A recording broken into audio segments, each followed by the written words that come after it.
अरिहंत सिद्ध सुर उपाध्याय साधु सर्व अर्थ के प्रकाशी मांगलिक उपकारी है। तीन को स्वरूप जानी रागते भई जो भक्ति काय को नमाए स्तुति को उच्चारी है। धन्य धन्य तुम्ही से काज सब आज भयो कर जोरी बारंबार वंदना हमारी है। मंगल कल्याण सुख ऐसो हम चाहते हो मेरी ऐसी दशा जैसी तुम धारी है। हो मेरी ऐसी दशा जैसी तुम धारी है। So welcome to class 3. Today we are going to discuss viewpoints, real viewpoint and the conventional viewpoint. Very important topic from the perspective that unless and until we don't know the methodology by which the Tirthankars' preachings are given, we won't be able to comprehend the meaning of what is being taught. Okay. So last week also we discussed 4 exposition, that is one topic, and the other is this real and conventional viewpoint. By knowing the real and conventional viewpoint, we will be able to learn the trick of discriminative knowledge, okay, and in any situation we can connect to ourselves by applying this principle, okay. So this is another way of manifesting happiness, and the course name itself says that how to decode happiness. So in every session we will learn new tricks to how to decode happiness, okay. So today's topic is the viewpoint, one of the important topics in Jainism, because only Jainism offers this viewpoint. No other religion have this principle of valid knowledge and new viewpoint. Okay, valid knowledge is a comprehensive knowledge and viewpoint is one aspect of it. Okay, so since the other religions don't have this viewpoint principle, they are not able to justify their preachings. At some places they will say that soul is eternal. At some other places they will say the soul is eternal. But in Jainism we say soul is eternal from the perspective of substance and soul is non-eternal from the perspective of modification. So everything is justified and logical. Okay. So this makes all the difference between Jainism and other religions, although each and every religion tries to depict the nature of soul in their own way. But without viewpoint, you cannot explain the nature of the pure soul. Why? Because pure soul consists of infinite attributes.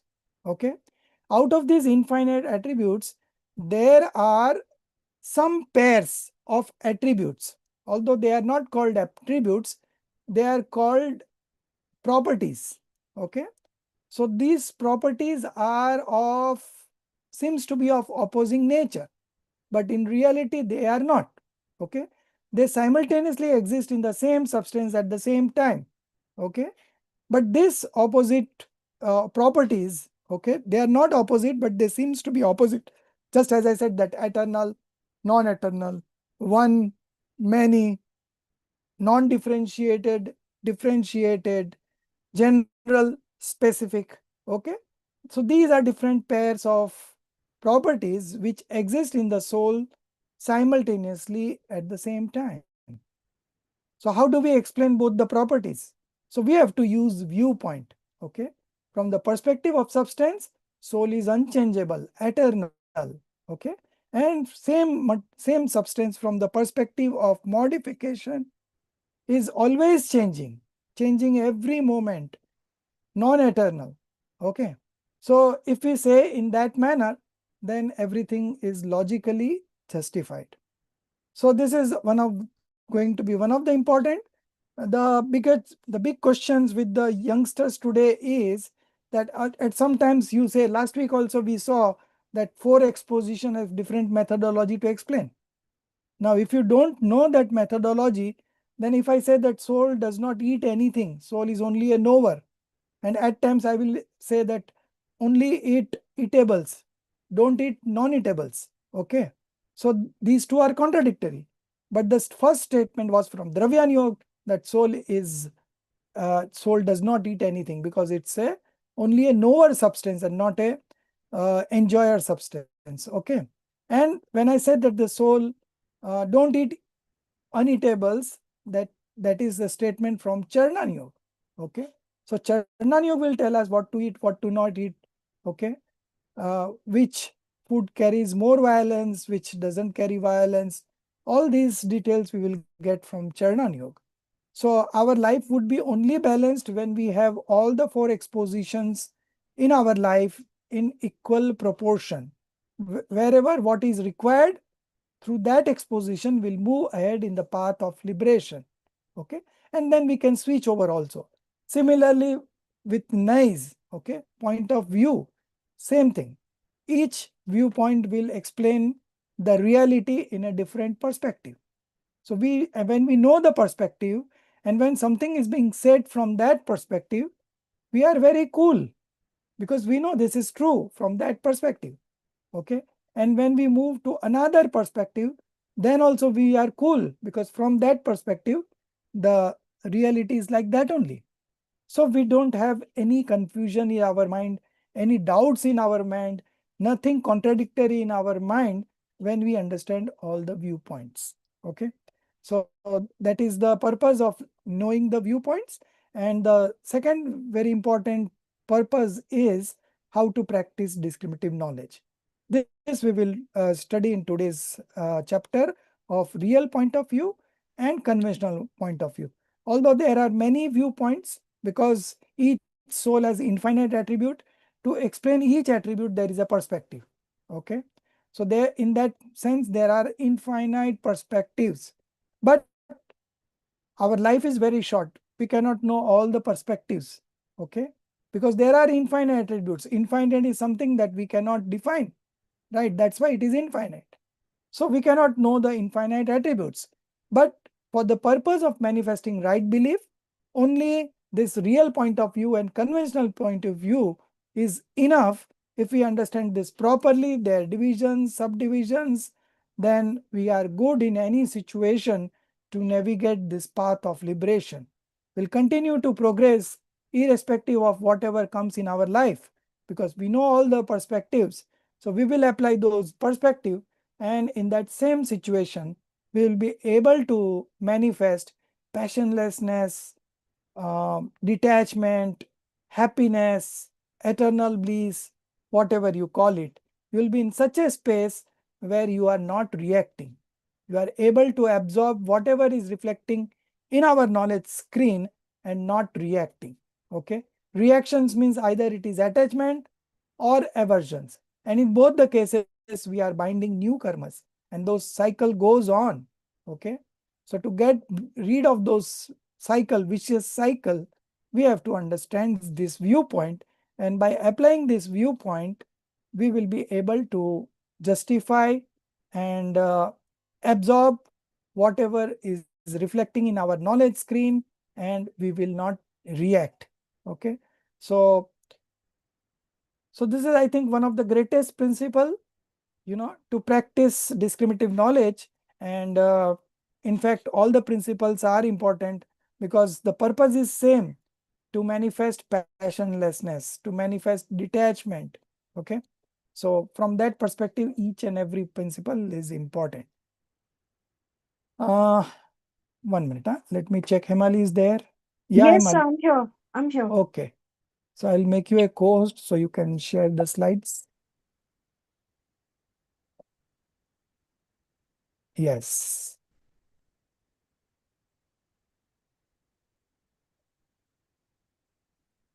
Okay, good. So what is Nai, that is viewpoint, means? Okay. So the very first thing that we have in today's chapter is Nai is a Hindi word. Okay. And it means in English viewpoint or point of view. Same thing. Okay. Most of the time we were using point of view, but in this particular chapter, I have used viewpoint. It also means the same. It also, we also use the word standpoint. Standpoint is also used for viewpoint. Okay. Uh, Anyone asking any questions? So, by mistake, you've made Shobha ma'am the co host. Oh, sorry, sorry. No problem, sir. Thank you. Okay.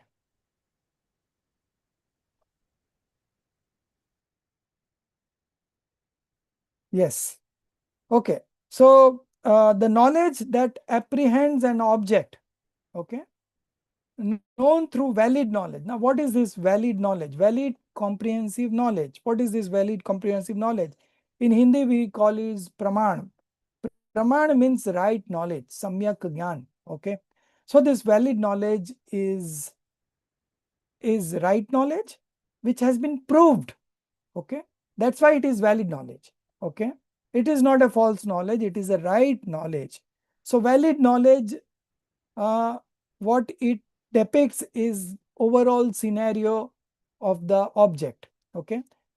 Nothing is ignored, everything is highlighted simultaneously. Okay. So in any substance we have substance, attributes, modification to see. Then we have uh, then we have evolution and extinction of modification, and then we have utpad, vyay, draw. So utpad and vyay happens in the modification, that is evolution and extinction, because all the modifications are momentary, so they are existing for only one moment. Okay.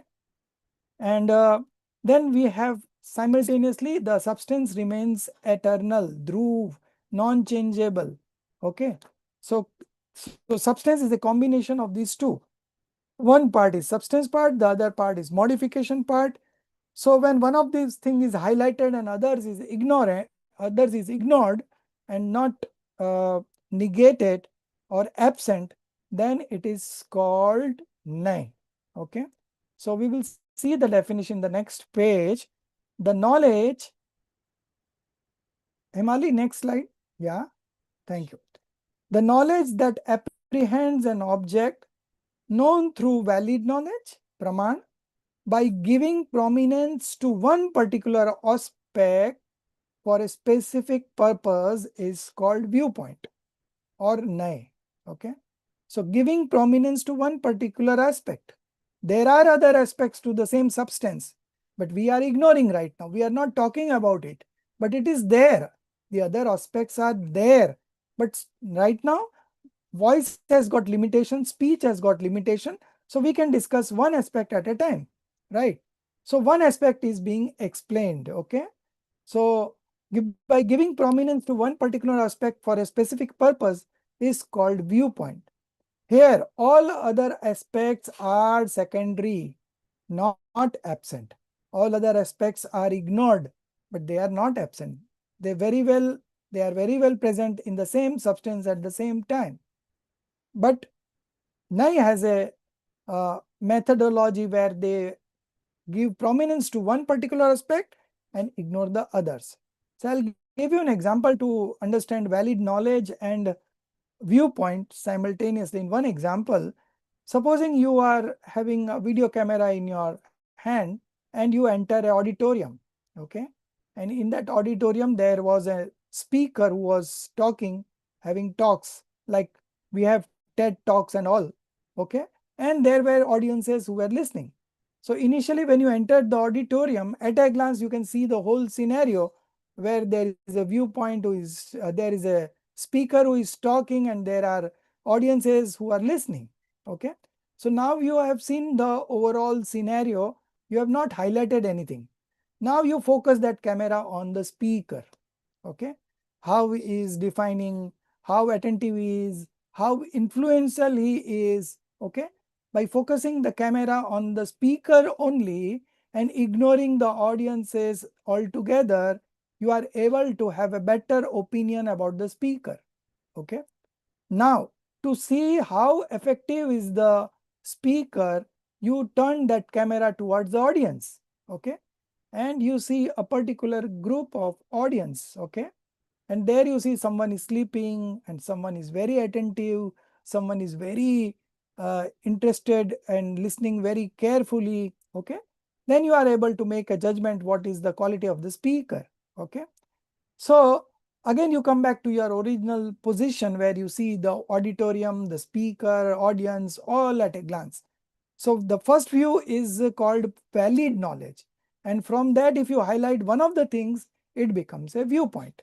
So viewpoint is nothing but a part of valid knowledge. Okay. So we will see one part at a time, and by doing this, uh, when we are through to all the aspects of that particular thing, then we have a better knowledge about that scenario, okay, that viewpoint, okay. So applying viewpoints, we will know one aspect at a time, all other aspects would be ignored at that time. But having said that, when we combine all those aspects together, we get a very clear picture of that whole scenario, that is called valid knowledge. So our purpose is to know the substance in the right sense. And that's why we are applying two tools. One is valid knowledge and another is viewpoint. Sometimes we will apply valid knowledge, sometimes we will apply viewpoint. Okay. So when do we apply viewpoint and when do we apply valid knowledge? So when we are looking at things overall, it is a valid knowledge always, which is the case. But when you want to experience yourself, when you want to realize yourself, then you have to use viewpoint. When you want to know one particular aspect, okay, then you have to apply viewpoint. So by continuously applying valid knowledge and viewpoint, valid knowledge and viewpoint, we will be able to know the whole substance very clearly. Okay, that is the purpose of valid knowledge and viewpoint. Nai exists in knowledge or statement. As I said, these are the two tools to know the substance. So nai exist, or the viewpoints exist in knowledge or statements. Either we are talking in the terms, in that terms, or we are knowing through our knowledge in that terms. Okay. So viewpoint exists in knowledge or statement, not in the object or its modes themselves. Okay. So viewpoint doesn't exist in the object. Okay. Some objects are a real point of view and some objects are conventional point of view. No. Some objects are being stated from the real point of view. Some objects are being stated from the conventional point of view. That's true. Okay. So one thing is very clear, that viewpoint exists in knowledge or statement, not in any object, person, thing, or its modes themselves. In the context of knowing or describing, to know or state a thing exactly as it truly is in its own nature is called real viewpoint. So real viewpoints depicts the object as true as it is, as truly as it is. Okay. There is no fabrication, there is no deviation. Very clearly it defines the object in its true nature. Okay. That is called real viewpoint. And what is conventional viewpoint? To know or describe something for practical purposes. Okay. So when you want to put some things in practice, we to describe something, we use this conventional viewpoint. In a way, it is not. Okay. Through figurative, upchar, or conventional vyavhar usage is called conventional viewpoint or vyavhar nay. Okay. We'll see through this an example, it's given in the next page, and I think then it will be clear. Okay. Calling a clay pot clay is real viewpoint. So a pot which is made up of clay, okay. So from the real point of view, the pot is made of clay, so it is called clay. Okay. Same pot, it is used for storing water. Okay. So we call it as a water pot. Okay. So that is a conventional viewpoint. So the pot actually is not made up of water. Pot is made up of clay only. But since the water is stored in that, we call it as water pot. Okay. You ask your children to bring that ghee ka dabba. So dabba is of steel. but it contains ghee. So for our worldly convention, we call it as a ghee ka dabba. No problem. Okay. That's the children also understood what mother means, and mother also knows what she's saying. Okay. So calling it a water pot by considering its association with water is called conventional viewpoint. Okay. Bring water bottle. So the bottle is actually made of plastic, but what we call bring water bottle because water is contained in it. So these are all conventional viewpoint. So again, we would come back to the definition that the real viewpoint, okay,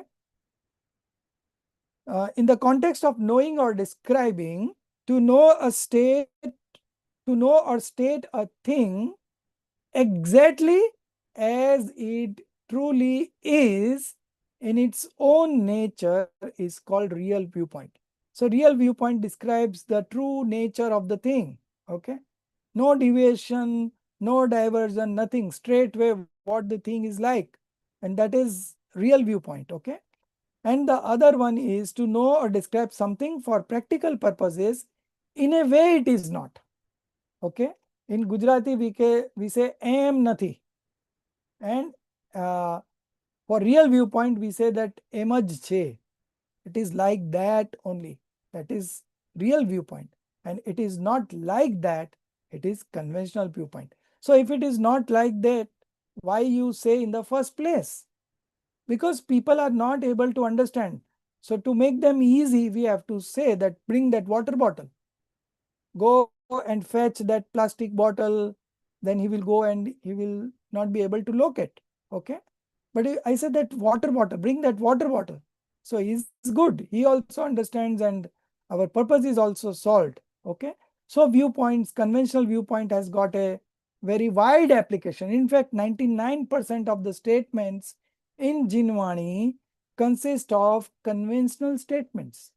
Now, this is a very good, very big figure. The three expositions, apart from Dravyan Yoga, all the statements are primarily from conventional viewpoint, whether it is Karnan Yoga or Charnan Yoga or Pratman Yoga. It's all conventional viewpoint only. Okay. So real viewpoint will be very less, but it describes exactly the thing as it is. Okay. And we need to believe in that. And whatever is being said from the conventional viewpoint, in a way it is not. Okay. But for some practical purposes, it is being said to make you understand. Okay. So again, we come back to the next slide and we'll see the definition in a better way. Okay. Conventional viewpoint mixes self-substance and other substances. This is the first characteristics of a conventional viewpoint. What it does, it mixes its first part, self-substance and other substance. The second part, their modes, modification of substance and modification of other substances, and cause-effect relations in its descriptions. So it will mix cause with effect with cause. Okay, two things are different, but it will mix and relate it. Okay, in its description, such belief leads to delusion. Now, very important line, such belief leads to delusion, therefore it is to be ultimately relinquished. So again my question, that if it is ultimately to be relinquished, then why are you saying in the first place? Why you are confusing us? So again, the acharyas have limitations. We want to depict the reality as the things are. We want to depict the true nature of the substance. But if we tell it directly, people will not be able to understand. Okay. So we have to use these conventional statements to make them understand the true nature of the substance. Okay. When they are understanding the substance, then we can relinquish. But so far they have not understood the substance, we have to apply the conventional statements only. Okay. And when when they have understood, then there is no use of conventional statement. Then it will be negated by the real viewpoint, because our purpose you to reach you up to the real point. Okay, and when you have already reached the real viewpoint, then this conventional viewpoint would be relinquished, negated, whatever you call it. We'll see with some examples. Let's see the other part, real viewpoint, how the depiction in real viewpoint is. Real viewpoint, on the other hand, describes everything exactly as it is without mixing one thing into another. Okay, such belief leads to right belief. Now, this is very important. Why we want to reach the real viewpoint in the first place? Because we want to manifest right belief, and when right belief is manifested, then only the path of liberation begins. At the same time, we get rid of delusion also. Otherwise, we always in the influence of delusion. We can't comprehend things as they are. Okay. So conventional viewpoint is used to take you towards real viewpoint, and are when you reach that real viewpoint, then conventional viewpoint is negated, and then ultimately real viewpoint will also be negated, and you will enter the phase of self realization. When the self realization happens, there are no viewpoints, no valid knowledge, no valid knowledge, nothing. Only the experience, self realization, enjoying eternal bliss only. Okay. That is the state we all long for, and that's why we are studying these principles. Okay. So, real viewpoint, on the other hand, describes everything exactly as it is without mixing one thing into another. Such belief leads to right belief. Therefore, it is to be embraced and believed. We have to believe. Conventional statement is okay, this is my father, but nobody is your father, nobody is your mother. Each substance is different, body and soul are different. So, where is the question of coming that this is my children, this is my father, this is my mother? All these are conventional statements. So, then why you are telling in the first place the conventional statements? Because we have to we want to identify the soul, and soul could be identified only when we use these conventional statements. Okay, this we will learn in a better way as we move along. So whatever real viewpoint depicts, that is to be believed, and whatever conventional viewpoint states, that you have, if you believe it in the same way, you will manifest, you will increase your delusion. Okay, we are understanding viewpoint to get rid of delusion. Okay, so conventional statements are not used without any purpose. They have a purpose, and their purpose is to take you towards the real viewpoint. Okay, we'll see this with two examples. I think 1 minute.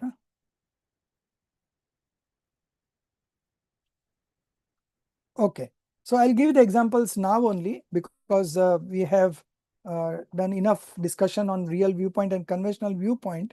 So my question is, why conventional viewpoint is used in the first place? And the answer was that we want to reach up to the real viewpoint, but we directly cannot reach.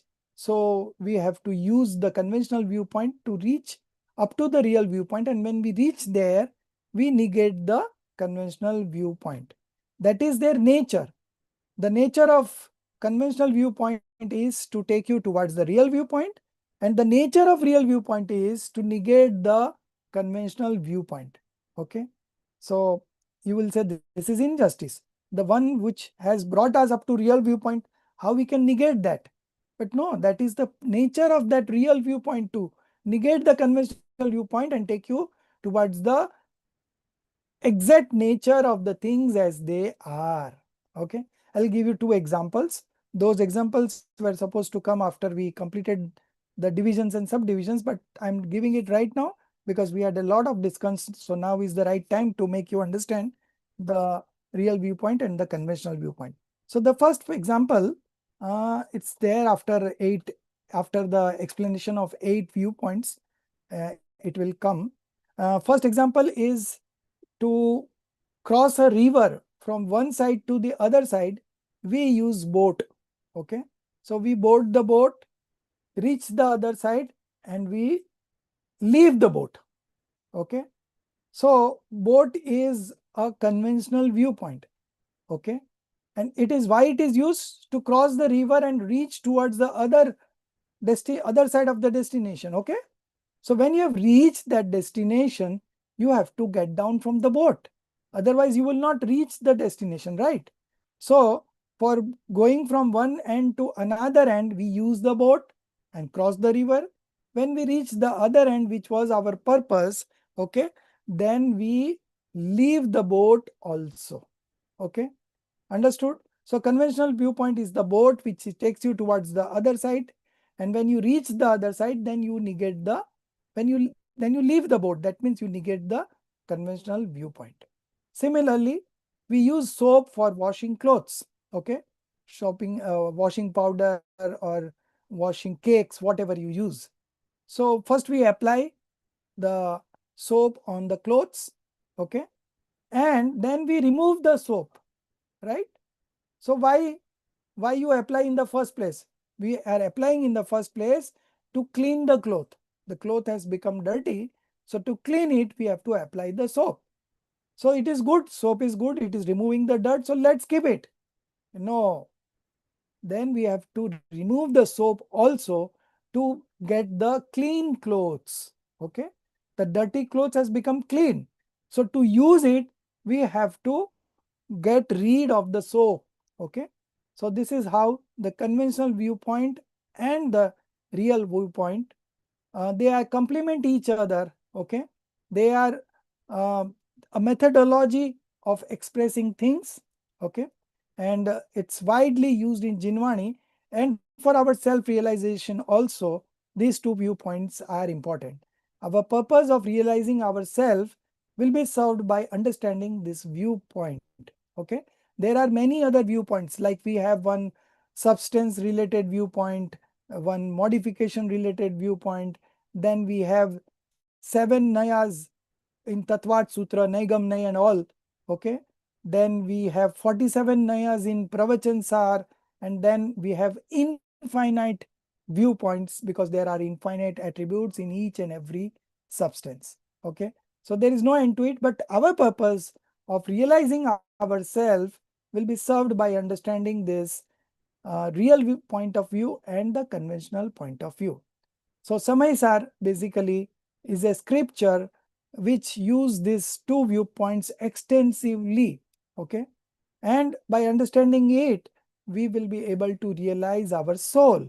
Okay. So we are uh, learning this principle today.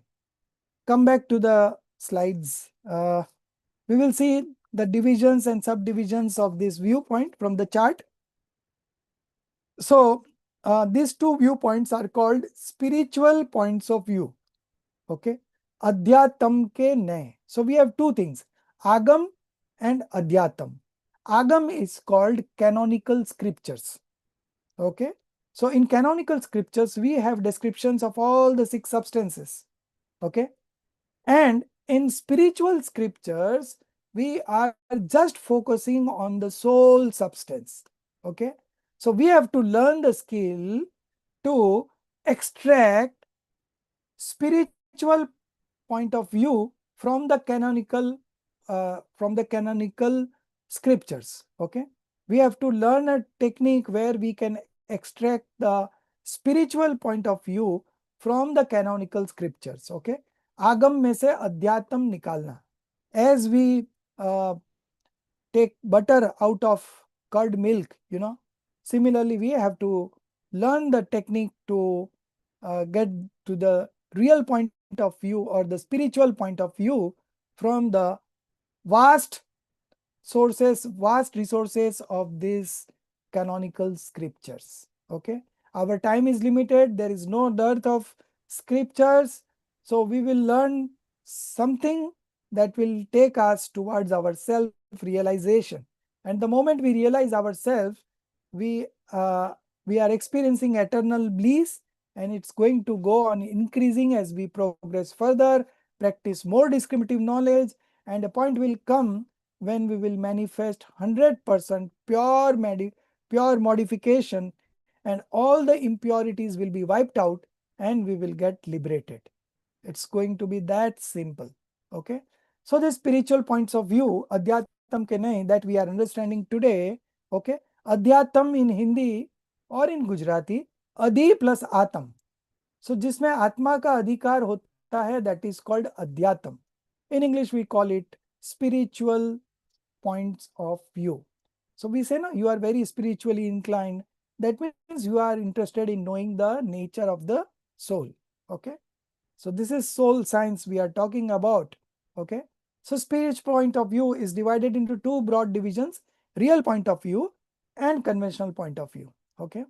Again, this conventional viewpoint is divided into two parts. Okay. Existent conventional point of view and non-existent conventional point of view. I will say the Hindi names also. Okay, so you are at least familiar with.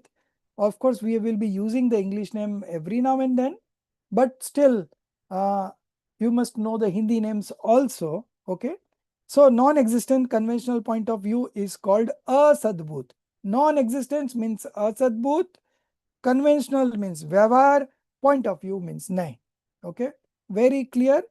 Non-existence means we are talking of something which is not existent in the soul. That's why it is called non-existent.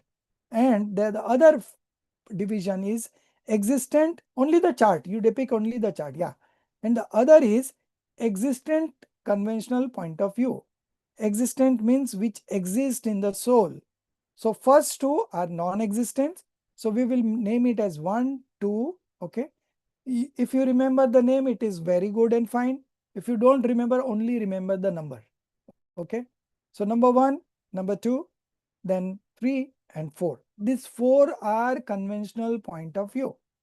Then we have 4 real point of view: 5, 6, 7, 8. That is all we are going to study today. Okay. So again, the real point of view is divided into 2. Okay. One is the fifth one, impure real point of view. And the other one is pure real point of view. So again, pure real point of view is divided into 3 parts: 6, 7, 8.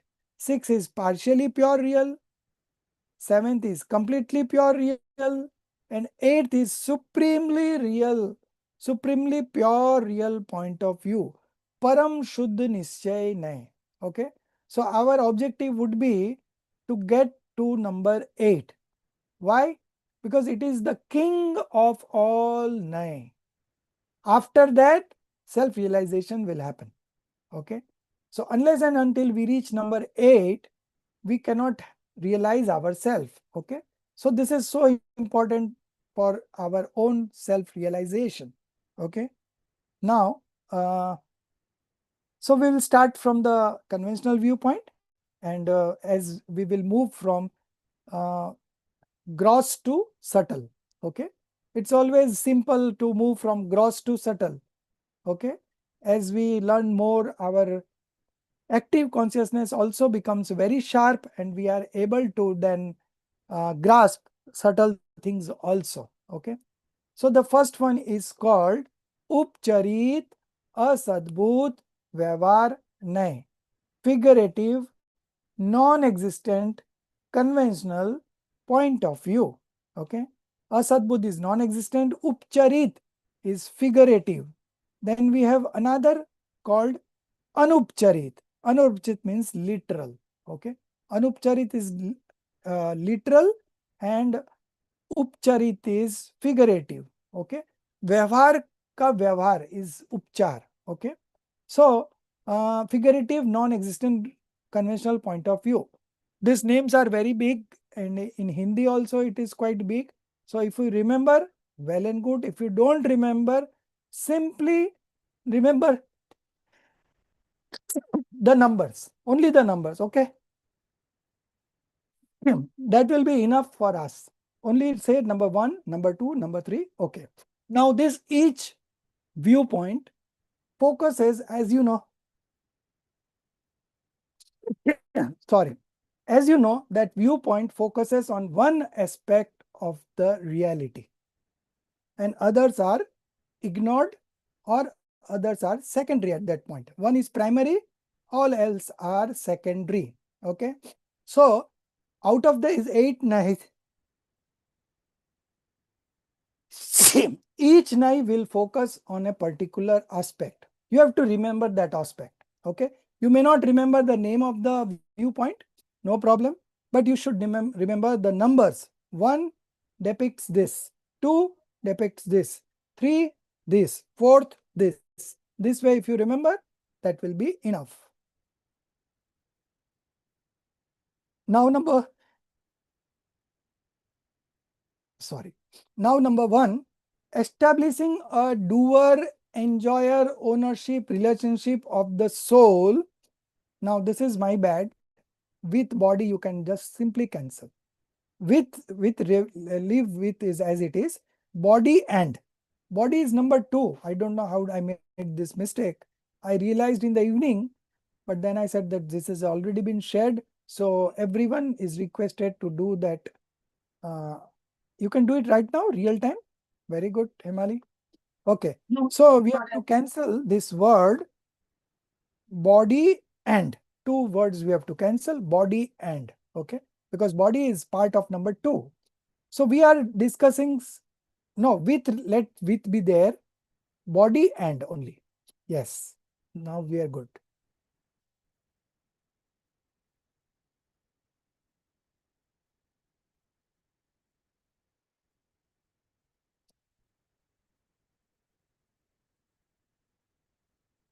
So I'm unable to do it. No problem. We can do it later on. Okay. Everyone knows about it. Okay.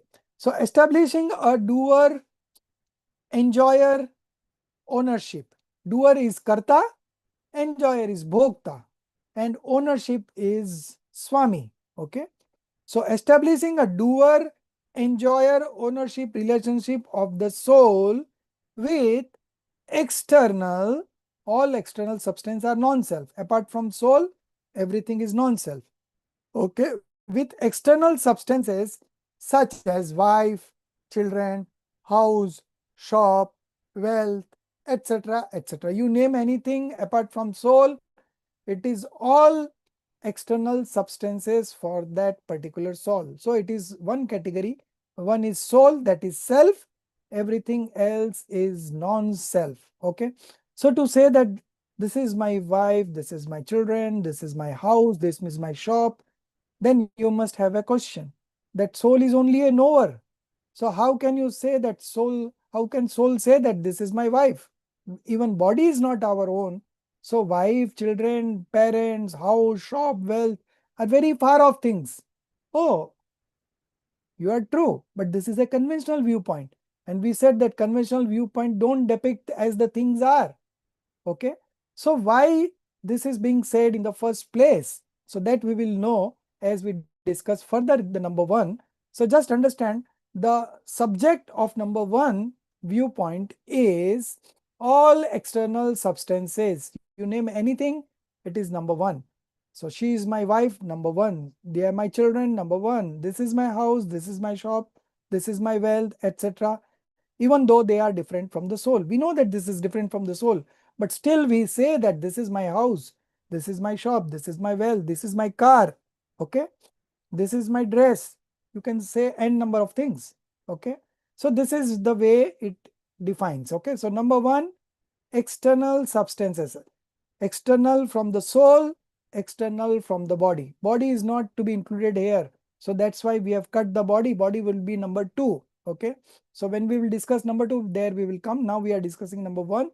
So anything external to the soul and external to the body consists of number 1. It is the subject of number 1. And there we will include all that wife, children, house, shop, wealth, etc., etc., etc. Okay. So the first point, it establishes worldly dealings. Lok Vyavar. Okay. So if you don't define this is my wife, this is my children, so your neighbor's children are not your children.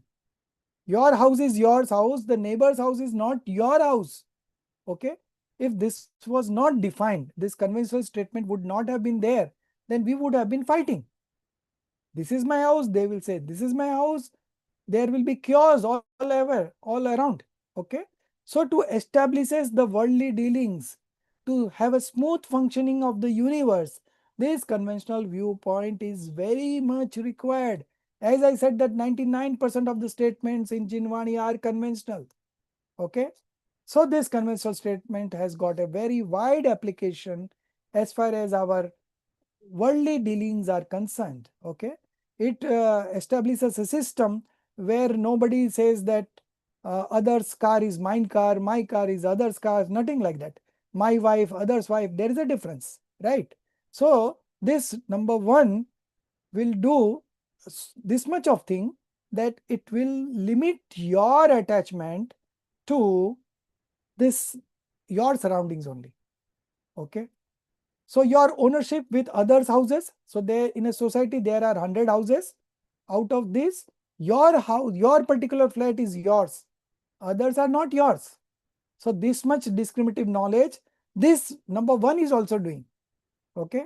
It sticks you towards your associations. Okay. Forget other associations, these are not yours. Yours association is yours. Okay. So this much limitations of attachment has been done by number one. Okay. There's, you see the points, limits attachments etc up to these associations. Okay.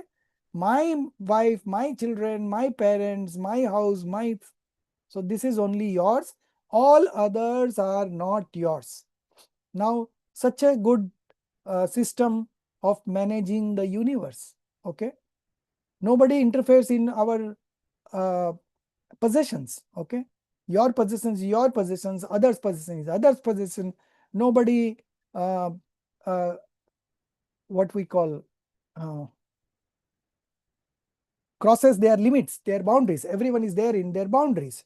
My body is mine body, others body is others body. Okay. So this limits attachment upon this up to these associations. What other things? Defines rights and responsibilities. If you say that this is my children, that means you are exercising rights. Okay. Then you have simultaneously responsibilities also to bring them up. Okay. And if you properly exercise your responsibilities, then only those children will take care of you when you are sick, when you are on the deathbed. They will only take care of you because you have exercised the rights. Okay. You have exercised the responsibilities, you have taken care of them, you have taught them good things in life, you have taught them how to be morally upright, how to live an ethical life. Okay. All these preachings will come back to you when you are old and no more able to function, then those same people will take care of you. Okay. So this is how the worldly existence also runs smoothly. Okay. So this is my country. So if this is my country, then my responsibility is to pay tax honestly. Okay. To contribute to the welfare of the society. All these responsibilities also come. So rights and responsibilities have a cause and effect relationship. Okay. Now what is happening right now practically is people want to have rights, but they don't want to perform their responsibilities. How is it possible? It's never possible. I'll give you an example. Now, supposing if you read the scriptures, okay, then this is the action that you have done. Then you will have a right to contemplate. If you don't read the scriptures, how you will contemplate? On what you will contemplate? Now, if you consider contemplate as the action or the responsibility, then what will be your right? Decision. Okay. The first chapter we have seen that in terms of effort, we have to read the scriptures, then contemplate on it, analyze it, and then arrive at a decision. 3 steps only. Okay. So if you perform the first step, automatically the right comes in terms of contemplations, analysis. Now, if you do that second step, automatically the decision making happens. So rights and responsibility goes hand in hand. Okay. If you are not ready to take up the responsibilities, you will never get the right. This is the science everywhere. Okay. So by knowing the rights and responsibilities, the number one does such things. It shows what is your rights and what is your responsibilities. By knowing the responsibilities, you take up those responsibilities, and automatically rights will come to you on its own. Okay, so this is again a very scientific way of living, art of living. Okay, the next is Pratman Yoga. All the statements in the Pratman Yoga are from number 1. Okay, Bharat Chakravarti and its 96,000 queens, 60,000 children, 6 territories, all these are number 1. Okay, what is the weightage of truth? Since it is a conventional statement, the weightage of truth is 0. Okay, number 1, this is the number 1 conventional statement, so there is no truth. It's all conventional statement. This is my home, this is my car, all these are conventional statement. In reality, soul have nothing else in possession apart from its own soul. Okay, so there could not be anything that we can say it is mine, it is mine, it is mine. But since time immemorial, we have been saying these things, and that is called delusion. Okay.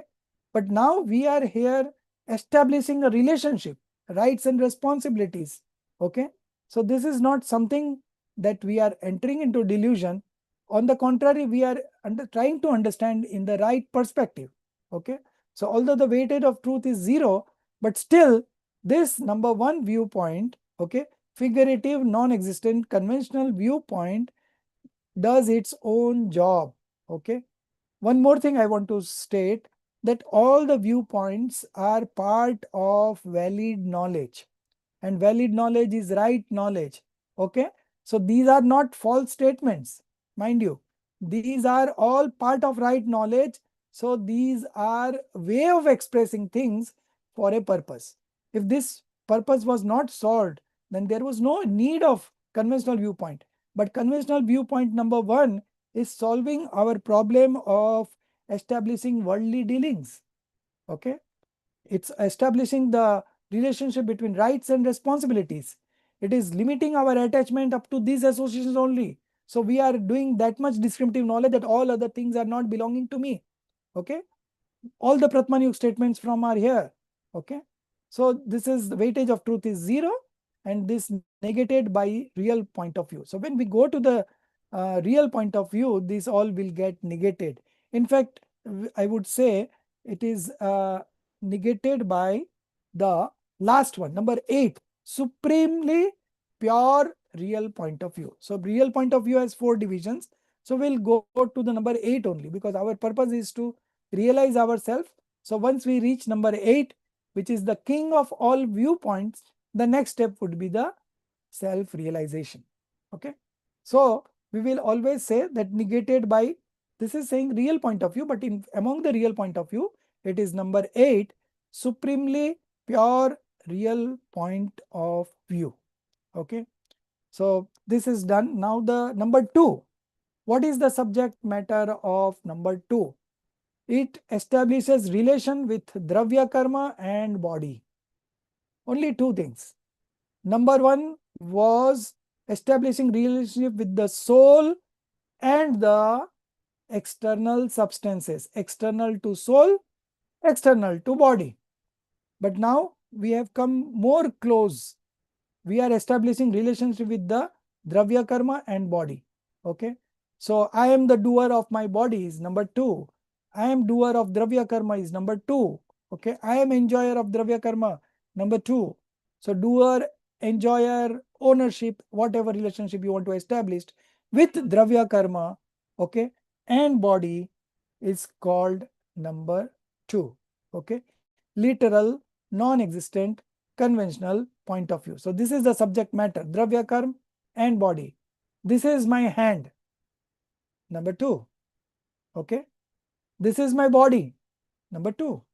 This is my eyes, number 2. So when we say body, it also includes parts of body. Okay. It also includes speech. So these bodies are of 5 types. Carbon, then we have Tejas Sharir, Carbon Sharir, then we have Audarik Sharir, then we have Vaikrik Sharir, then we have Aharak Sharir. Okay. All these are subject of number 2. Okay. Anupcharit, Asadbhut, Vyavhar, Nay, or literal, non-existent, conventional point of view. Both were non-existent. Since uh, children, house, shop is all also non-existent, and this dravya karma and body are also non-existent in the soul. Okay. What else it does? Encourages non-violent conduct. Okay. How this? This viewpoint states that soul is the doer of mind, speech, and body. Just now we spoke about body. So body and mind and speech are also a part of body. Okay. So this viewpoint states that soul is the doer of mind, speech, and body activities. Okay. Now this will encourage us that you, when you walk, you just see and walk, because small insects, you are looking at the body, but in that body there exists a soul. Okay. So if you crush that small insect, the soul of that insect will suffer. Okay. So and we will also binding new karmas. Okay. So it encourages non-violence conduct. We have to see that nowhere we are indulging in useless violence. Okay. So while we walk, while we sit, whatever we do, every activity of Charnan Yoga comes under this, because this encourages non-violent conduct. Okay. So you could say that this is body, the body doesn't belong to soul. So let's crush this body. So then Acharya says, no, if you crush that body is not only body. In that body, there exists a soul just like you. So how can you do such violence on somebody else who is just like you? It's just a matter of time that you are in human form, he is in subhuman form. Only that is the difference. But as far as the soul is concerned, we are all equal. So how can we have such violent conduct? Okay. So that is also an objective of explaining number 2. Sec Third is similar like one. Restrict attachment to the body level. Okay. My body is mine. All other except everything is not mine. So this much descriptive knowledge this number 2 is also doing. It avoids blaming others, because we have bring in the karmas also here. Okay. Dravya karma. So why you are suffering? Just because Chetna Ben uh, abused me. So I am suffering now. I'm suffering from sorrow. So then somebody would say that no, Chetna Ben is not responsible for that. Your own karmas are there. In the past life, you have done similar things to her. So that's why you are getting in return what you have done earlier. So it's your own fruition that is coming up. You have no business to blame anybody in this universe, because nobody is a doer of another thing. It's happening. There is no denying of that fact. But only those people it's happening who have bounded such karmas in the past. Okay. So whatever we do is all what we are going to enjoy. Okay. So if we do good deeds, good associations will come to us. If we do bad things, violence, theft, falsehood, okay, then those things only will come us in the form of the fruition of karmas. Okay. So avoid blaming others. All the statements in Charnan Yoga and Karnan Yoga, because karmas are also included here, and the body activities, mind, speech, and bodies are also included here. So all the statements referred in Charnan Yoga and Karnan Yoga mostly belong to this number 2. This viewpoint also states that you have got a speech, you have got a body, you have got a mind. Okay. So optimize its use it for your own welfare. Don't use your speech for abusing others. Don't say things that other people will not like it. Okay. So this teaches us how to have a proper use of speech, mind, body, whatever we have got in this life. Okay. Then praises of Tirthankars. How do you praise a Tirthankar? You don't praise the Tirthankar's soul, you praise the Tirthankar's body. Okay. How from his body everywhere, the what we are seeing is passionlessness. Okay. The face is such a beautiful face that by looking at the face we can connect to our soul, because by looking at the face of the Tirthankar we see that that's that particular soul is connecting to himself. Nasagra drashti, half open, half closed eyes, right? So he is not interested. Although he is knowing the whole universe in his omniscient knowledge, but he is not interested in knowing. He is interested in knowing only his soul. He is engrossed in himself. It is at the 13th stage. So all these praises of Tirthankars are part of number 2, because we are appreciating the different aspects of the body, and the body is subject of number 2. Weightage of truth more than the previous one, okay, more than number 1, but still when we move to number 3, then it will become more. So gradually from 0 we are moving towards more truth, more truth, more truth, okay. Again, this is negated by the real point of view. So among the real point of view, we will go to number 8 only, okay. Now number 3. So these two were non-existence. Now comes the existence. Next two will be existence. So this is number 3, figurative, existent, conventional point of view. Upcharit, sadbhut, vyavhar, nay. This particular viewpoint knows or describes two components. Very important. You have to learn this by heart. One is 100% impure modes. All kinds of passions, auspicious, inauspicious sentiments, alien substances, everything will come under this 100% impure modes. Attachments, aversions, passions, okay? All things will, so all 100%, 100% means complete impure modes. So that is one part of this number 3. Then what is the B part? Partially developed modes, okay. Partially developed modes means that like right belief, right knowledge. Complete knowledge is omniscient knowledge, right? So we are not talking about omniscient knowledge, but only right knowledge, okay. So these are called partially developed modes, okay. So that is the second component. So knows describes 100% impure modes, partially developed modes, as the doer, experience and knower. I am the doer of attachment, number 3, okay.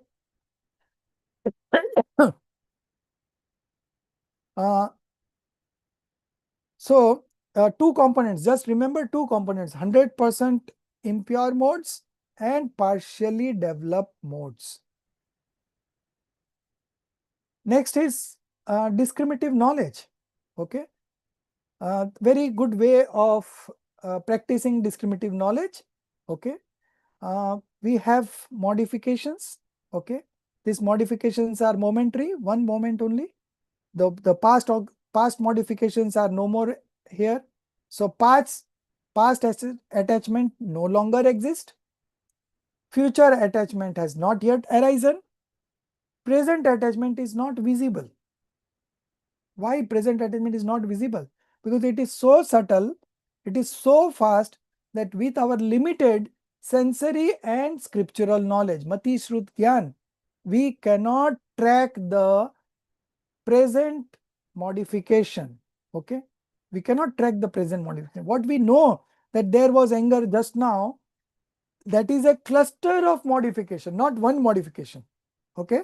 So modifications are moving so fast, it's changing in such a speed that we cannot track a particular modification, okay. So past modifications has already come and gone, so nothing could be done about it. So we are uh, uh, what would say, we have done this discrimination from the past modifications, okay. Future has yet not arisen, so there is no need to worry about it. The one which has not arisen only, why we worry for that, okay. And present attachment is not visible in our limited knowledge. So from all the 3 times, past, present and future, we have discriminate this, we have discriminated the soul from its all 3 times of attachments, okay. So the modification related viewpoint has uh, been negated, and the substance related viewpoint has manifested, okay. So that is called dravya drishti. Paryay drishti chut gayi, dravya drishti ho gayi, Okay, so this is the discriminative knowledge. Past attachments no longer exist, future attachment has not yet arisen, and present attachment is not visible. So we have what, I'm not getting the right word for that. Uh, we have detached ourselves from all the three types of attachments. So this is a very powerful science of discrimination. Okay, so we have to do this every now and then in our day-to-day life. You are getting emotions, anger, pride, you have to discriminate that soul is different and this is different. This is temporary, soul is permanent. Okay, in this way you have to find the characteristics of each and then practice discriminative knowledge. Okay, next point, awareness of one's weakness. This particular number 3 viewpoint states as our weakness. Okay, we are just undergoing through all these kinds of passions. Okay, so this is our weakness. Normally, if you connect to the soul, if you take shelter of the soul, this emotions, these toxic emotions, these impure modes will not arise. Okay, because when you take shelter of your soul, only the pure modification arises. Okay, so this manifestations of this attachments, aversions, passions, all 100% impure modes states that this is our weakness. So this number 3 makes us aware that this much is the weakness that you are carrying. This much is your strength. The partial pure modes that you have manifested, that is your strength. But simultaneously, this much is the weakness. And how this weakness will go away? As you practice discriminative knowledge, as you keep on taking shelter of your pure soul, this the passionlessness that has manifested will go on increasing, and that's how the weakness will go away gradually. Okay, so this is again doing this job of making us aware of our weaknesses, our shortfalls, our flaws, everything related to Dravyan Yoga. Just because the main theme here is discriminative knowledge, and discriminative knowledge is a part of Dravyan Yoga, self-realization. Okay, so this is related to more to Dravyan Yoga. Okay, weightage of truth more than the previous one. So we are now on to number 3. So weightage of truth is more than the previous one, and the last point is negated by the real point of view, that is Nischay Nai. Okay, so this much is number 3. Okay, once I will repeat what was the subject of number 1. External substances like children, wife, house, shop, wealth, car, etc., etc., etc. Number 2, Body. body and karma. Number 3, 100% impure modes. And 0 to 99%, it is partial, So partially 99% is also partial, and 1% is also partial. Okay, so partially developed modes, we can say 0 to 99. It's all partial developed modes. Okay, so these two are the subject matter of number 3. Okay, now we'll move on to number 4. Literal. Okay, again same way, literal, existent. Okay, conventional point of view. Okay, so in number 3 we saw 100% impure modes. So impure modes is also being manifested in the modification of the soul. So that's why it is called existent. Just like children, shop, wealth, all were external. Even body and karma are external. Similarly, these two are not external. These exist in the soul.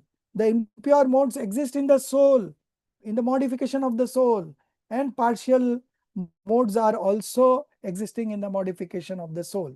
Similarly, number 4 is also existing. What are the two components here? A and B, 100% pure modes and distinctions of qualities. Gun bhed. Distinctions of qualities, attributes means gun bhed. Okay, this is Gyan, this is Darshan, this is Charitra. All these are called distinctions of quality. So whenever you make distinctions in an undivided entity, it becomes conventional. Okay, अभेद में भेद करेंगे तो व्यवहार बन जाता है. So this is number 4 conventional viewpoint. Okay, 100% pure modes, omniscient knowledge. Okay, Shaik Samyak Darshan is 100% pure mode. Okay. This can manifest at the fourth stage. So that is 100% pure modes. Yatha Khyat Charitra, 100% pure modes. Okay. All these are examples of 100% pure modes. Then distinctions of qualities, these two components. So this particular viewpoint describes soul as the doer, experience, knower, and owner of these 100% pure modes and distinctions of qualities. These two are the subject matter of number 4. Next, what are the other features of this particular number 4? This number 4 gives us the knowledge of our inner spiritual wealth. We have got infinite attributes in us. We are not empty. We are possessing infinite attributes in us. Each and every soul, even a small ant, is having infinite attributes just like us. And if you take the example of an elephant, it is also having infinite attributes. Okay. So this gives knowledge of our inner spiritual wealth. We have so many attributes in us, and each attribute is functioning its function continuously, non-stop. So such is the our spiritual wealth. So we should be very proud of ourselves. There is nobody else greater than me for myself. Okay. For myself, I am the greatest. I am the best. I am the supreme. This particular viewpoint also gives us knowledge that omniscience is possible. Today you are having sensory and scriptural knowledge, but that knowledge will increase, and you can also manifest omniscience, because as a as an attribute, omniscience is present in you. It's just a matter of time that you manifest it. Okay. But we are all possessor of omniscience knowledge. So omniscience, where you can see the whole universe in one moment, it seems to be a very imaginary kind of thing for us. But here it says, no, it's your attribute. And it is quite possible that you can manifest omniscience, provided you learn these tricks, you practice discriminative knowledge, you take shelter of your soul, you manifest purity, then you increase that purity. And one day will come when there will be 100% purity and you will get liberated. Okay. So omniscience is possible. Then Dravyan Yoga, realization of Dravyan Yoga. So all the components described here are part of Dravyan Yoga. So Dravyan Yoga is very prominent in number 4. Weightage of truth more than the previous one, because we are coming from conventional viewpoint. This is the last of the conventional viewpoint. Okay, 1, 2, 3, 4. This is the fourth one. And again, the last point, the negated by the real point of view. Okay. Uh, example of the first 4 conventional point of view at a glance. One example, all the 4. The woman makes bread. Okay. Number 1, because bread is external thing and woman is the doer of that bread. So it is number 1. The hand makes bread. Number 2, because hand is a part of the body. Okay. So that is number 2 viewpoint. Then number 3, the woman is the doer of the attachment. 100% impure mode. So attachment is an impure mode. So woman is the doer of the attachment involved in making bread. Number 3 point. And the same example, number 4, take it further up, Himali. Yeah. The woman is the knower and observer of all 3. Okay. So when we went to number 4, there were 2 components. One was 100% pure modes and the other one was distinctions of attributes. Okay. So woman is the knower and observer of all 3. Okay. So that is number 4, 100% pure modification. Okay. An observer of all 3. So one example, all the 4 you can relate. One more example we can think of is that I am driving the car. Okay. Then the next would be Kripa. What would be the next example? Number 2. Yeah, Chetna, you tell me. I am driving the car with my Hand, with my hand. hand, with my Yeah, hand. good, good. Number three, I love to drive the car. yeah, love is also an emotion, toxic emotions. Or the woman is the doer, so the I am the doer of the attachment in driving the car. Okay, attachment or love is also good. Number four, the woman is the knower and observer of three. So similarly, I am the knower and observer of all first. Okay. So now in 3 and 4, there were two components, A and B. Okay. 1, 2 doesn't have that difference. But in 3, there were two components, A and B. So there is now based on this 3 and 4, the construction of other four viewpoints, real viewpoints will happen. How it's going to happen is, see, 3, there were two components. So 3A, you consider 3A, which was 100% impure modes. Now combine that with the soul, okay, and you have 35A. What is the number 5 that will come real point of view? Impure real point of view. Okay. What is the subject matter of impure real point of view? Uh, this example, I am angry. Number 3 would be, I am the doer of anger. And number 5 would be, I am angry. So soul combined with 3A becomes 35A. I am angry. I am deluded. I am worldly. Okay. I am mundane existence. All these are number 5. Okay. So that bracket of 3A, 100% impure modes, when you combine it with the soul, it becomes number 5. Impure real point of view. Okay. Similarly, the second component of 3, what was that? 3B, partial pure modification. Combine it with soul, it becomes number 6. 3B into 6 is 36B. Okay. Then fourth has two components, A and B. If you combine the A component with the soul, it becomes 47A. And the last one, 48B. Okay. So this is how the real point of view will emerge from these four conventional statements, particularly number 3 and 4. Okay. So 3 has two components, A and B. 4 has got two components, A and B. And all these four put together will become real point of view when you mix them with the soul. Okay. So between 3 and 5, I'll just give you one more example. I am the doer of pride and I am proudy. What is the difference?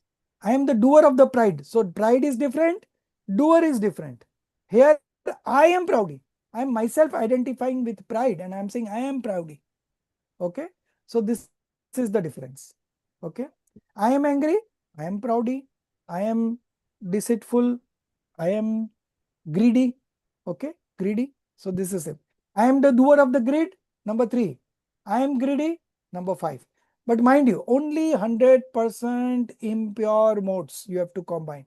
You cannot combine the partial pure mode because that will go into 6. Okay. So just the development of discriminative knowledge. Okay. Number 1, 2, 3, 4. So what is the subject matter of 1? External substances. Okay. So these are not mine. One line. How to develop this discriminative knowledge? By understanding the subject matter of number 1, you have to come to conclusion that these are not mine. Okay. Number 2, body, karma. This is not me. Number 3, 100% impure modes and partial pure modes. I am not like this. Okay. Because this is not my nature to manifest impure modes. These impure modes have just come because of past karmas, because I have taken shelter in the external substances. That's why it has arisen. It cannot arise any time by taking shelter of the soul, these impure modes. Okay, so I am not like this. Number 4, I am not I limited to am not this. limited to this. I am not limited to this. 100% pure modification, okay, and distinctions of qualities. So I have got infinite qualities. I am not limited to this distinctions only. Okay, I am house of infinite attributes. I am mass of infinite attributes. Okay, so I am not limited to this. So we have negated all the 4 conventional viewpoint, okay, with one example, and this is how you have to practice discriminative knowledge. When you encounter, say, so your car has met with an accident and your front portion have been damaged. These are not mine, simply. Otherwise, you feel like that damage has done in my heart. Okay, if you bought a new car and some child will scratch it somewhere, how do you feel? Oh, the scratch has come onto my heart, but it's not. These are not mine. Simply practice discriminative knowledge.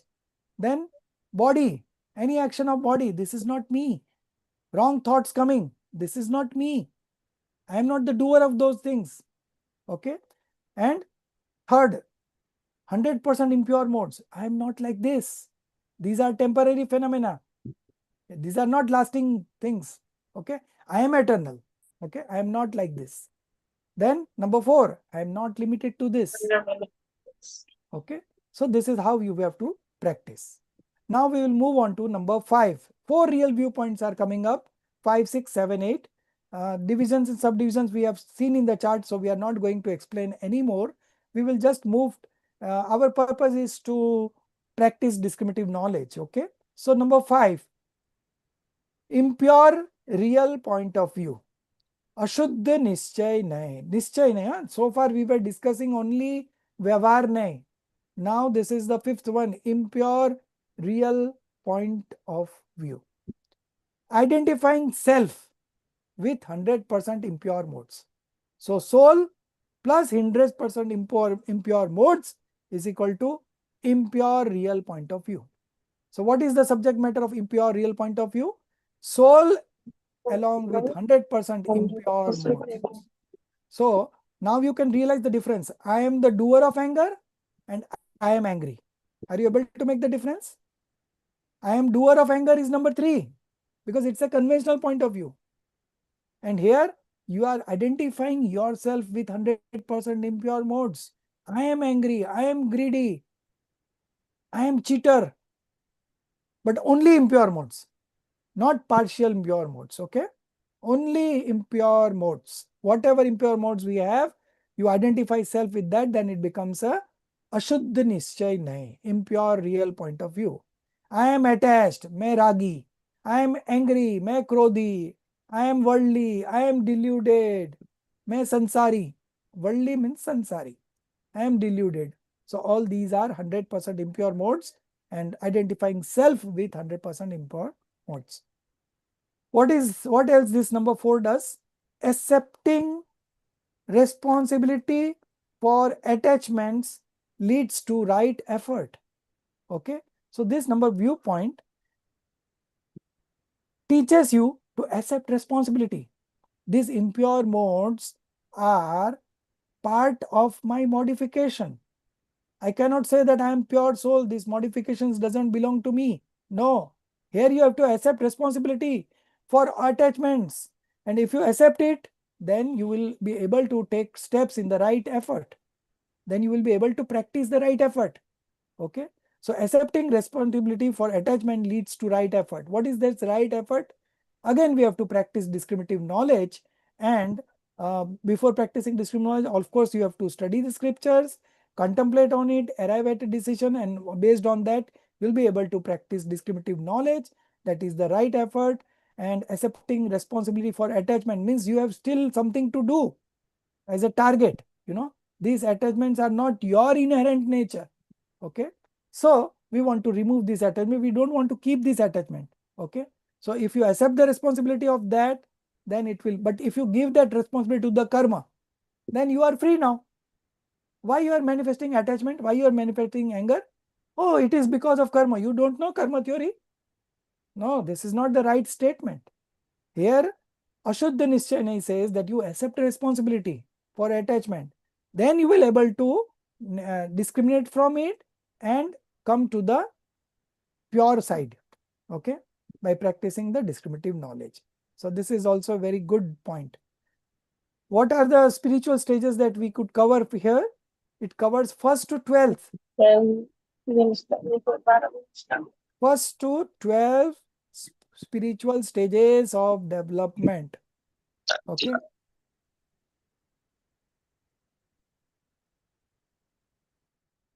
Yes. Okay. So accepting responsibility that covers 1 to 12th gunasthan. Okay. So if somebody is in 1, it's also part of this number 5. Somebody is in 12 is also part of this, because it is still Ashuddha Nischay nahi. Okay. Complete purity has not manifested. So covers 1 to 12th gunasthan. Sorry, I think this will be 10th, 1 to 10th. Okay. 1 to 10th you take it. Because passions is the last thing that goes, and it is up to 10th only. In the 12th, you have manifested 100% pure passionlessness. Okay, detachment. So covers 1 to 10th gunasthan. Okay. Then the next point is negated by number 8, supremely pure real point of view. Okay. So this is negated. This is a number 5. This is also real point of view. But when you go at a higher stage, this gets negated because this becomes Vyavar. Okay. As we move on to 5th to 6th, 5th will become Vyavar. When we move to 6th to 7th, 6th will become Vyavar. When we will move to 8th, 7th will become Vyavar. But nobody can negate the number 8 because it is the king of all viewpoints. The next step would be self-realization. Okay. So our objective is to get to number 8. So this is still Vyavahar. Okay. This is negated by supremely pure real point of view. Now the next 6th one. So the number 3 had 2 components, A and B. So B comes here. Okay. Partial pure real point of view, partially pure real point of view. So the second component of number 3 was, first was 100%, A was 100% impure modes, then B was partial pure modes. So partial pure modes you combine with soul and it becomes number 6, identifying with partially pure states, identifying self with partially pure states. Okay, partially pure states. So I am a right believer. Okay, minor wo holder anuvrati, major wo holder anuvrati, right? Because minor and major, minor is at the 5th stage, major are the monks at the 6th and 7th stage, but they are not completely manifested, right? So they are still partial pure states. Okay, ascetic monk, then she monk arjika, you know, and householder, all these will form of this. Okay, identifying number of 6 only. Now it doesn't say that I am the doer of right belief, it says I am right believer. Okay, partial pure modes, soul combined with soul becomes partially pure real point of view. Okay, covers 4th to 12th gunasthan. This is quite okay. Okay, covers 4th, from 4th it starts, I am a right believer, it's a 4th. So before 4th this does not exist. Partially pure real point of view will only be applicable only who is a right believer, because it starts from 4th and is carries up to 12th. Complete path of liberation is covered here, right, from 4th to 12th and then 13th, 14th and then getting liberated. So complete path of liberation is part of partially pure real point of view. Negated by supremely pure real point of view. Negated by number 8. Okay, supremely pure real point of view, that is and still Vyavhar. These are two are common everywhere in all the real point of view. Okay. So this is sixth is done. Now coming on to the seventh. So 7 and 8. Again 4 had got two components A and B. A was 100% pure modification, which will combine here with the pure soul and make number 7. 4A into 7. So 47A. Okay. So identifying with completely 100% pure modes. Okay. I am omniscient. 100% pure modes. I am Aryant, 13th stage, Keval Gyan. I am Siddha. All these are holder of 100% pure modes. Okay. So it doesn't say I am doer of omniscience knowledge. I am omniscient. Okay. Because it's oneness with soul.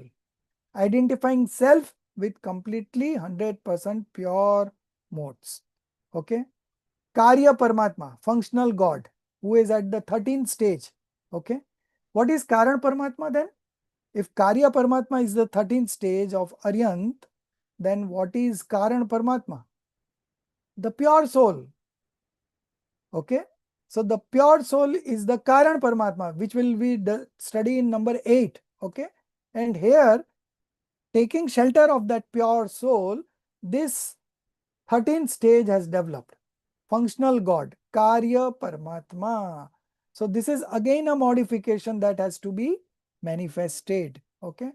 This is not the pure soul, but this is a stage. Okay. This is a 13th stage. It's a stage. It's a stage of the soul. Okay. So that's why it is called Karya Paramatma.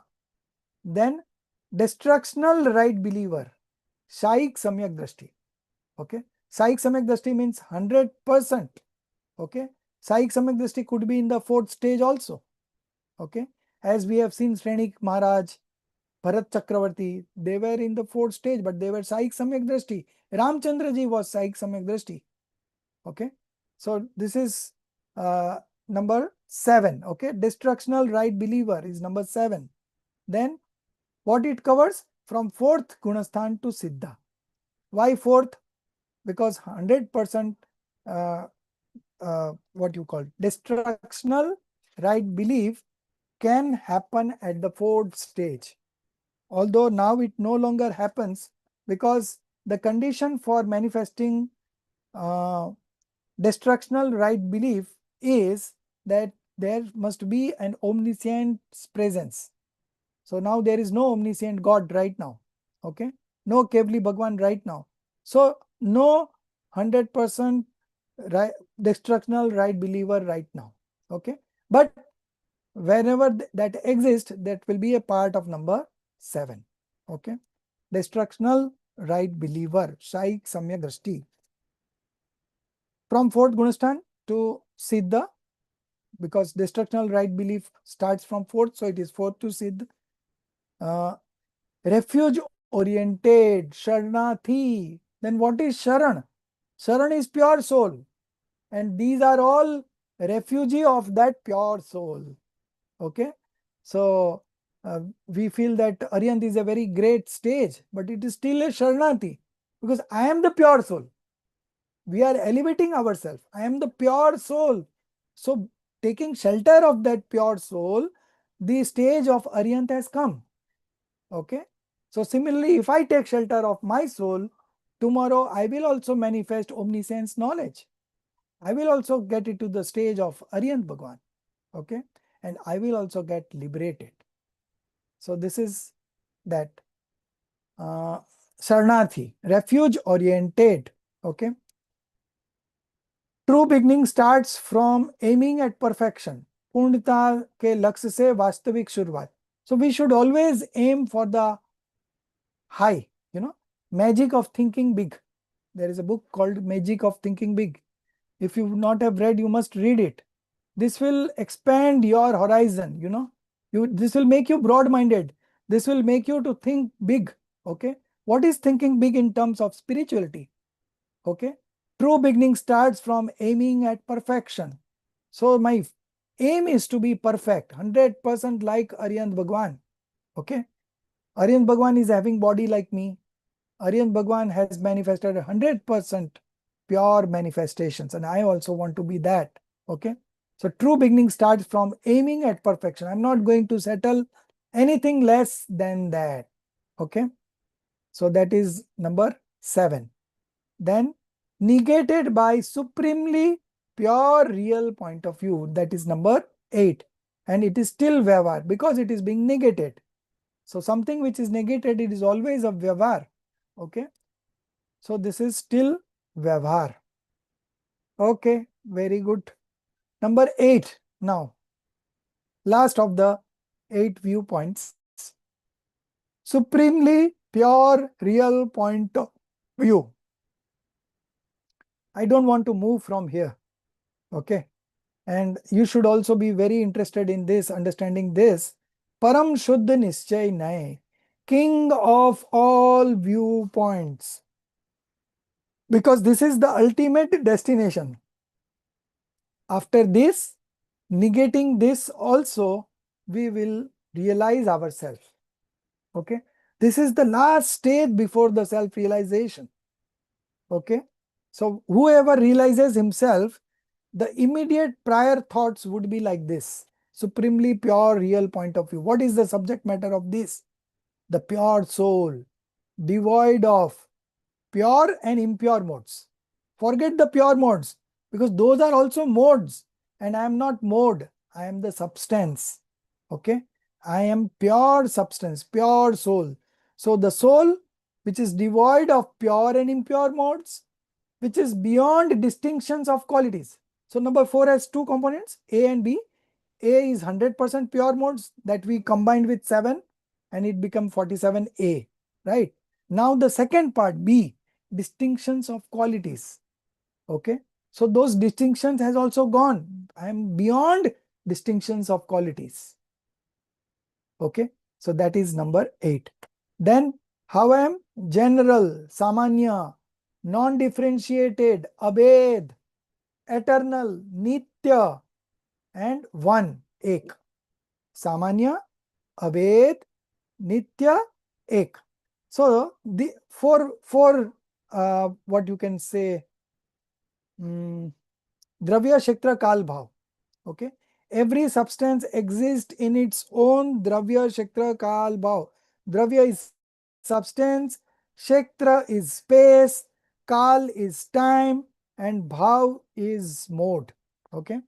So Dravya Kshetra Kal Bhav. So I am general from the Dravya perspective.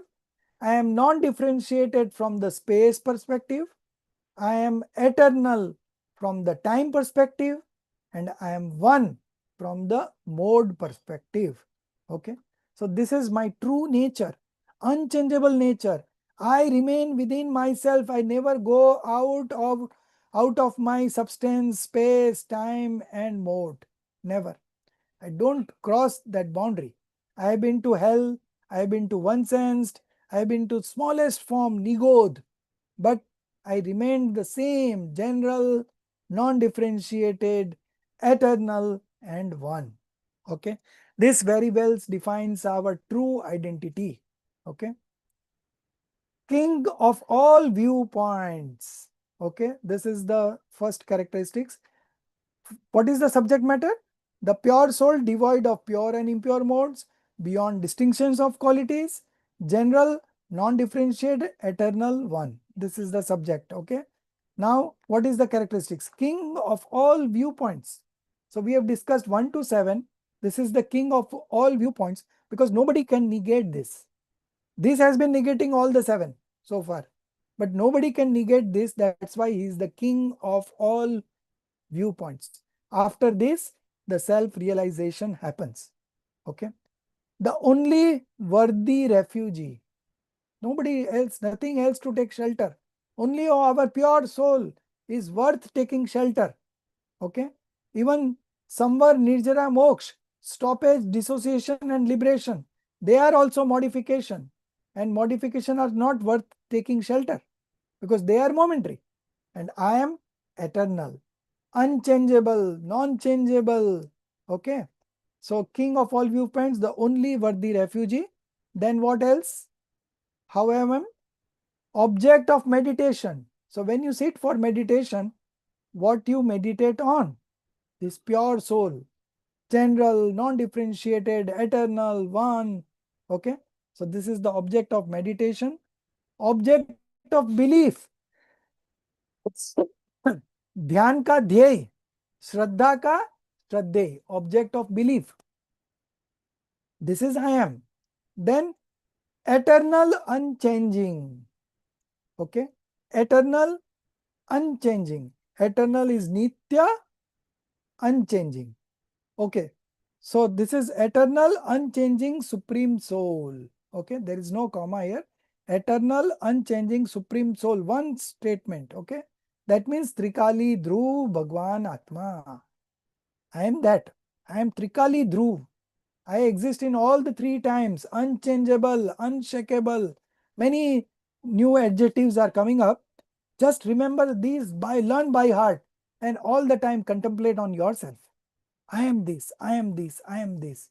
And you will see the feeling that you will get by just connecting to these words. These are magical words. This is defining our true identity. There cannot be a better word to define us than these words. Okay.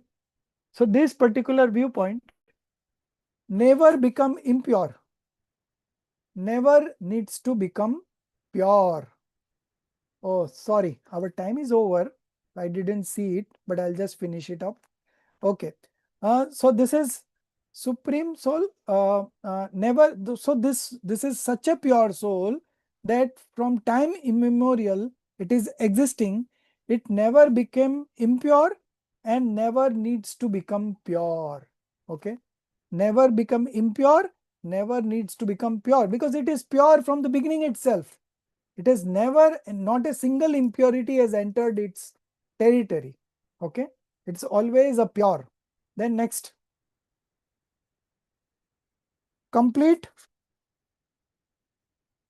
supreme soul. Okay.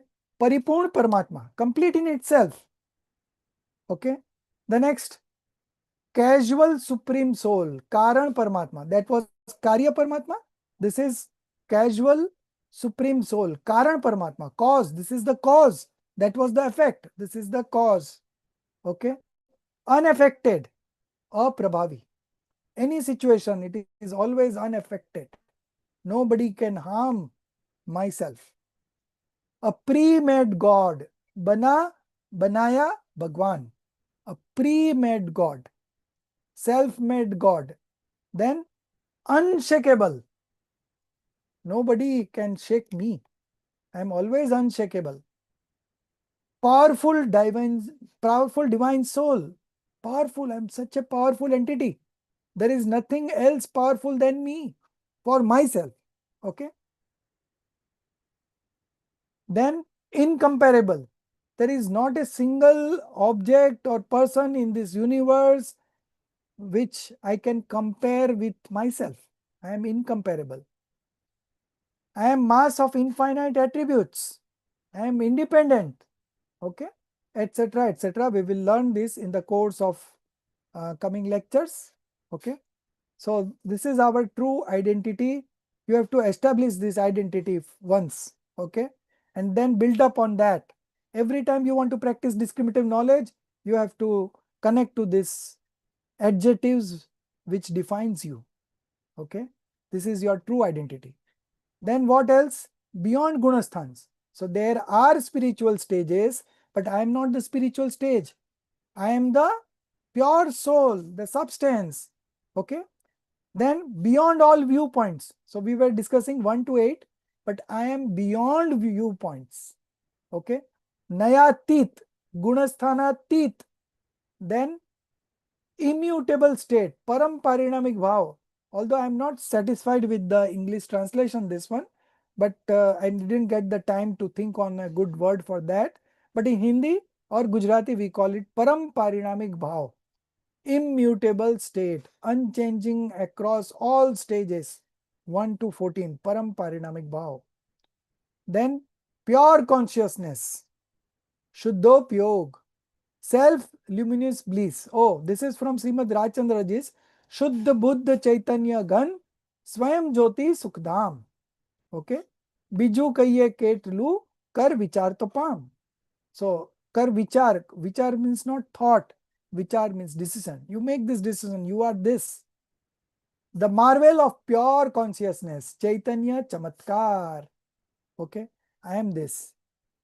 Now this is enough for number 8. Although we are short of time, we have crossed the time limit, but I'll still complete this. Relationship between the two. Between the two means conventional viewpoint and the real viewpoint. So conventional viewpoint leads you to real viewpoint. You know the two examples that we used, and I've already explained the examples, so I will not repeat it. Conventional viewpoint leads you to real viewpoint, and real viewpoint negates conventional viewpoint. Next, examples are done. Purpose. Now understanding this whole chapter, what is the purpose? Movement from gross to subtle.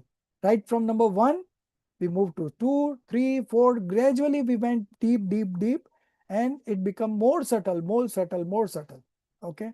So this is generally the tendency to move from gross to subtle, because gross is something very much identifiable and subtle is something which we cannot comprehend with our knowledge. So this was the gradual progress. Okay. Then develop discriminative knowledge. So at each stage you can discriminate, you can practice discriminative knowledge. You can practice discriminative knowledge at number 1, number 2, number 3, number 4, number 5, because each viewpoint defines one aspect of that substance. Okay. So you can very well discriminate between the two.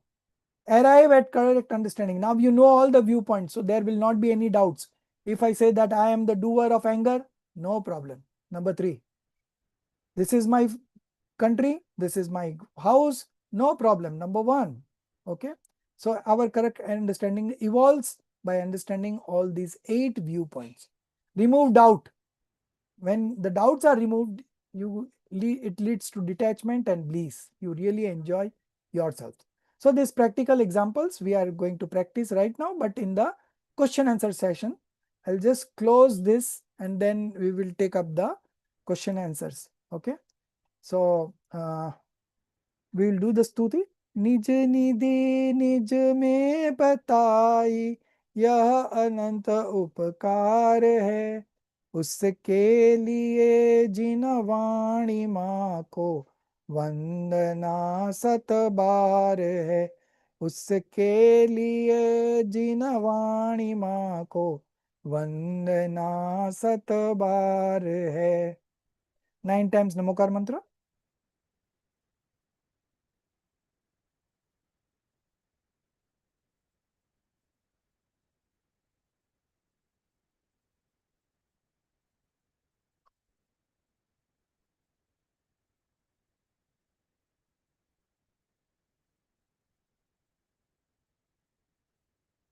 बोलो द्वाद संगमयी जिनवाणी माता की जय.